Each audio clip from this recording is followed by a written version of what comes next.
in trying to come up with something for this theme, House of Lies, I find myself stuck. Stuck in the worry that anything I could think of to talk about was just entirely too depressing, or that it'd be something I wouldn't want my kids to know about. And after all, with 2 teenage daughters, what power do I have left over them if not for my secrets? So, instead, and I hope that you don't mind, I have decided to take this theme and change one of the words slightly to discuss a topic which I am certain that every mother here, oh, not to mention any of you who have been children at one time or another in your lives, has no doubt dealt with: a house of lice. Yes, lice. Now, I have to say that when I was growing up, and my sister sitting right there can attest to this, I don't remember ever having to deal with this epidemic. I mean, we maybe were living in our own house of lies, and God knows we were dealing with many of those. But anyway, I never remember any nitpicking episode at 61440 Street in Des Moines when I was living there all those years. Nor do I remember this happening to any of the other kids that I was growing up with at the time.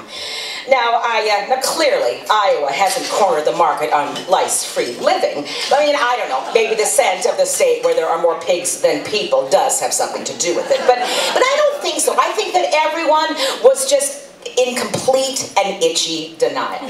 So, I was flabbergasted. And honestly, I cannot think of an adjective that I could use stronger, but I was absolutely flabbergasted when I encountered this issue for the first time when my oldest daughter was in 3rd grade. Lice! I mean, what the hell?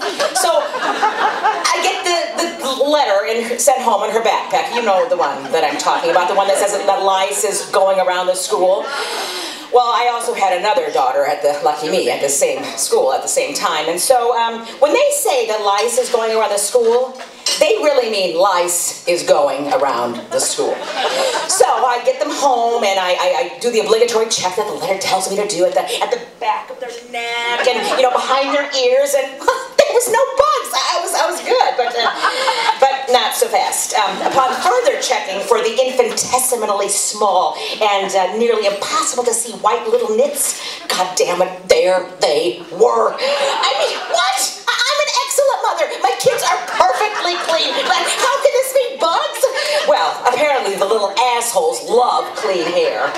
So, after calls to the pediatrician and research on the internet and frantic phone calls to other moms and scouring information on first the shampooing, and then the laundering of the towels, then the second round of shampooing, and the washing of more towels. Well, then the bedding and the coats and the security blankie that I had to wash tied inside of a pillowcase so that it wouldn't fall apart because it was such a very well-loved blankie.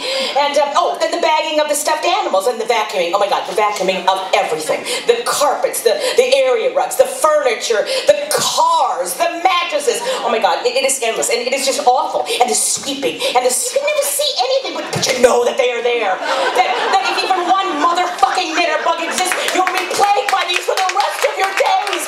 You become obsessed. Well then, there is the nitpicking. Oh, and lucky me, 2 girls with beautiful long hair. The separating and the searching, and then the careful removal of those motherfucking white grains of salt, and trying to keep your small children entertained and sitting still while you go through every strand of hair on their head. I mean, I'm talking like 2 hours each. I'm not even kidding, like 2 hours for each kid. Oh God, it was a nightmare. And then, well, what about the pets? I thought, well, if Fido and Kitty, have I to nitpick them? They are just out the door. Yeah. Lucky for them, I did do some research and found out that lice don't have any desire to take up residence there, so we were good on that. But, so anyway, after all the checking and the sweeping and the cleaning and all that and the drinking, finally, it was time for me to be nitpicked.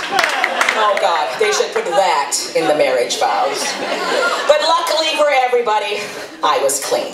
So, that night, before I put my kids to bed with their hair full of olive oil and mayonnaise, smelling like a goddamn Caesar salad, and then getting up the next morning and doing more shampooing and more nitpicking, it was time to see if they passed the dreaded nurse's test at school.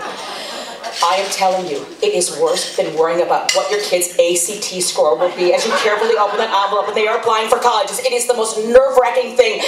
But the verdict was, oh, we were in, we passed. And now, with the very real knowledge that such a scourge exists, the constant worry that my house will never be clean enough, that there was one bug hiding somewhere, laughing, just waiting to give birth to millions of others, and I will have to go through all of this again, that the girls will accidentally accidentally don somebody else's stocking cover or borrow somebody's brush or, I don't know, breathe in the wrong direction. I mean, how the hell does this happen? But we were good. All seemed to get back to normal until the itching with Lucy started again. No, this just could not be happening. I mean, I had done everything that goddamn box of nicks had told me to do. So, in my own little house of lies, see, I did get back to the theme eventually. In my own little house of lies, I just pretended that this wasn't happening. Yeah. The next weekend, Lucy was invited to a slumber party. And in my blissful state of denial, I dropped her off, not even considering what could possibly go wrong. I mean, it's just a bunch of little girls sleeping on the floor in sleeping bags next to each other, side by side, pillow to pillow, head to head. What could go wrong? But as the week wore on and the itching continued, God damn it, I checked her head and there they were, those motherfucking nits! Ugh. I tried to pretend that all would be fine if I just went through this stupid routine all over again, but after several nights, sleepless nights, riddled with guilt, I knew what I had to do. I had to call every parent from those girls at that slumber party.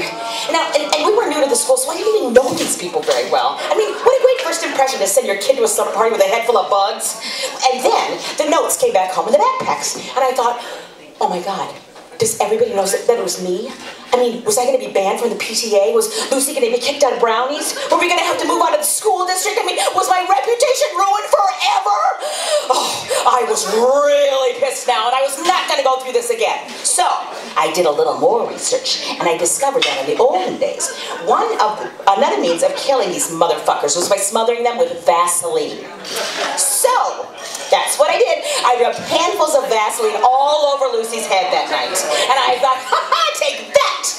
Well, I don't think any of them survived the night, but neither did my poor Lucy's hair. Oh my God, it took months for that goop to come out. She looked like she hadn't washed her hair in years. So then I became obsessed with, how the hell do I get Vaseline out of my kid's hair? So I started with Dawn dishwashing soap because I thought, well, you know, if it's good enough for those poor ducks during the Exxon Valdez disaster, surely it'll work on my Lucy. No such luck. So then I thought, rubbing alcohol. Rubbing alcohol, that'll take care of it, right? So imagine pouring rubbing alcohol all over your 8-year-old's head. Well, that was me. And you guessed it, Vaseline, 1, rubbing alcohol, nothing. So my next tack, oh, chlorine. We went to an indoor water park for the weekend. Nothing. I mean, after a while, I pretty much was just ready to shave the poor old girl's head and start from scratch. I don't know. I honestly don't even remember how long it took. I think it just grew out with her hair. But eventually, her hair didn't look like it had been used to cook bacon.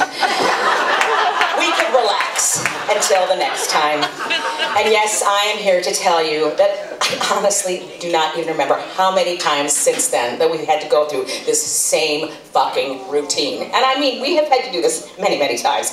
And to this day, I still continue to look askew whenever I see one of my kids start itching their heads. Wow, denial is a lovely state in which to reside. But this house of lice, it exists. It is real, and there is no getting past it. So I want to say happy holidays, but remember, no sharing of Santa caps. And you can thank me on your way out for making all of you wonder if your head's starting to feel a little itchy right now. Go ahead and itch. I know you like to. Thanks.